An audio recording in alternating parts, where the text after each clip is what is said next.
Tutorial muna tayo sa mga baguhan sa Dongits. Ito lang po naman yung diskarte ni Pandoy. Pero kanya-kanya po tayo ng mga diskarte kung paano tayo maglalaro. Yan. Queen ang binigay. Kinuha natin para automatic may bahay na tayo. Pero may mga pares tayo ng Queen King. Pero kinuha na natin dahil wala tayong down dyan. Then binigay na natin yung King kasi yung hits na kay Boss D. Mapapansin nyo may sapaw ako ng 9 dyan kaya binaba ko na. Yan, kinuha yung 8. Sapaw yung 9. And then, yung 5 tinapon ko na rin dyan para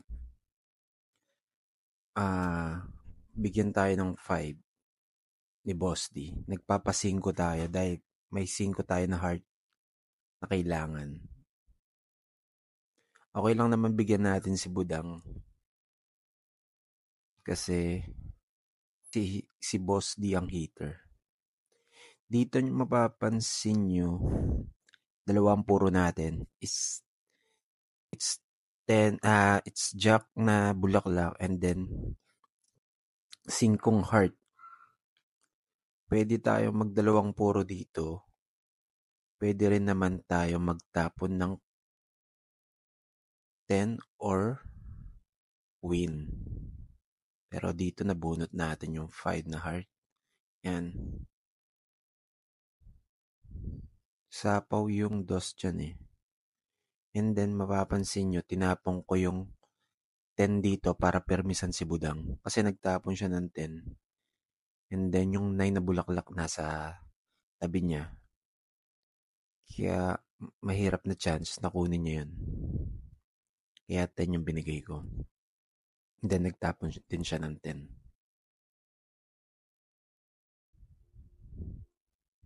Bumunot pa ako dyan kasi for sure, 2 down si Budang, for sure, pwede mababa yung barahan niya. Hindi ako nagdodraw kasi 10 pa tayo dyan. Queen is bilang is 10. And then bumunot pa rin ako. Hinihintay ko lang sila yung mag-draw. Pero dito nakuha natin yung 7 na heart, nagtongits tayo. O, kita nyo? Kung magdodraw tayo,